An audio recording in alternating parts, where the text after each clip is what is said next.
परम पूजनीय बोधिसत्व डॉक्टर बाबा साहब अम्बेडकर के विषय में अभी अभी भी धम्म देशना सुना और प्रबोधन में भी खूब सुनते हैं। हर कोई बाबा साहब के विषय में जानते हैं, समझते हैं और अनुभूति करते हैं। वो बाबा साहब है। उन समय में जिस समय अच्छे से कुछ खाने को नहीं मिलता था, खाने का इतना दिक्कत था, मगर बाबा साहब की पुण्य आज हमें हर तरह का खाना मिलता है। और आज के बच्चे तो खाना फेंकने को भी सोचता नहीं, बाबा साहब की पुण्य। उन समय में अपने समाज के लोगों को कपड़े पहनने का अधिकार नहीं था। आज बाबा साहब की पुण्य हर तरह का फैशन के फैशन कपड़ा पहनने को मिलता है।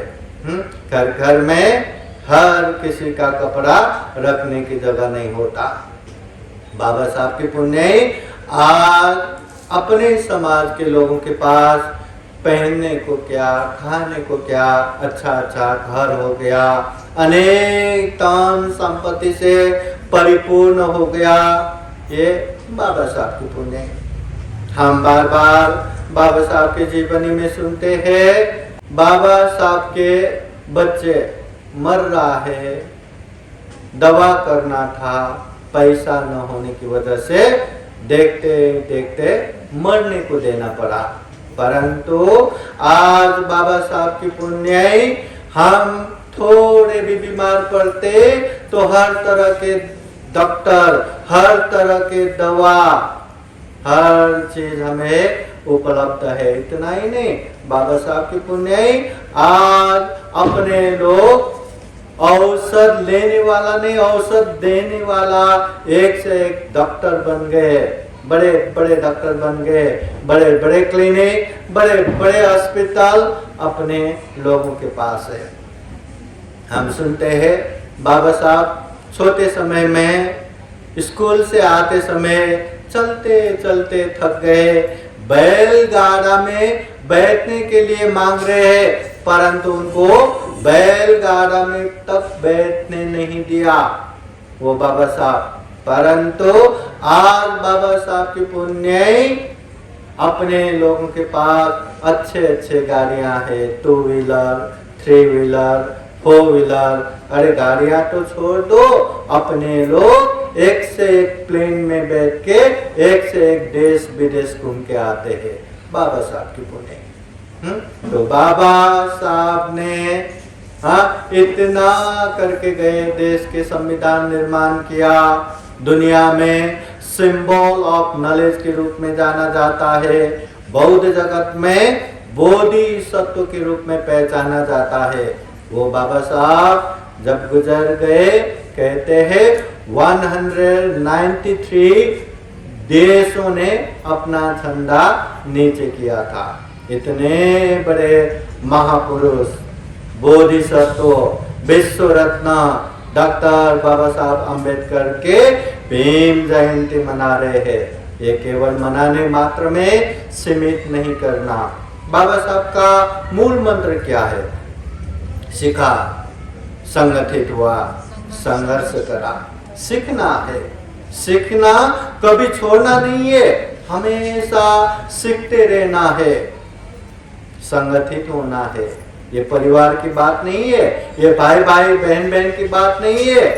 हाँ, सारे परिवार, बंधु बांधव, समाज, हर कोई संगठित में रहना है। संगठित रहा न कोई तोड़ पाएंगे, न कोई दुख दे पाएंगे। संगठित रहा तो हमेशा बलवान बनेंगे।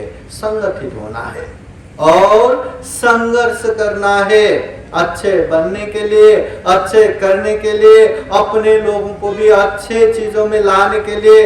जिसके पास हक हित अधिकार नहीं, वो हक हित अधिकार देने के लिए, एक से एक अच्छे से अच्छे करने के लिए हमेशा संघर्ष करना है। संघर्ष छोड़ दिया तो हमें कुछ भी नहीं मिलने वाला। बाबा साहब ने इतना पढ़ने का हक हित अधिकार दे के गए, संविधान निर्माण करके गए। यहाँ डॉक्टर इंजीनियर कितने लोग हैं? हाथ उठाइए। कितने लोग हैं? हाथ उठाइए। हाँ, है ना? अगर हम पढ़ेंगे, अगर हम संघर्ष करेंगे तो वो हक हित अधिकार काम को आएगा। अगर हम कुछ भी नहीं करेंगे तो कुछ भी काम का नहीं आएंगे। इसलिए हमें सीखना है, संगठित होना है, संघर्ष करना है। ये बाबा साहब का मूल मंत्र है। अगर हम इसमें सीखने में छुटरे हैं, संगठित नहीं हो पा रहे, संघर्ष नहीं कर पा रहे, तो समझ लेना हम बाबा साहब के अनुयायी बनने के लिए अभी भी ढिलाई कर रहे हैं। हम गंभीर रूप से, सही रूप से हम अनुयायी नहीं बन पा रहे। हाँ, तो हमेशा याद रखना, ऐसे महान महापुरुष, विश्व रत्न, परम पूजनीय बोधिसत्व डॉक्टर बाबा साहब अम्बेडकर के जयंती हम मना रहे हैं, भीम जयंती मना रहे हैं। फिर एक बार भीम जयंती के उपलक्ष्य में आप सभी का खूब खूब मंगल हो, कल्याण हो, सुख हो, शांति हो, जीवन में खूब सारा पुण्य धर्म करते हुए दुख मुक्त निर्वाण की तरफ निरंतर आगे बढ़े। ये दुर्लभ, अमूल्य, सर्वश्रेष्ठ मनुष्य जीवन को सफल बनाए, सार्थक बनाए, ऐसे कामना करते हैं। बोलिए साधु साधु साधु।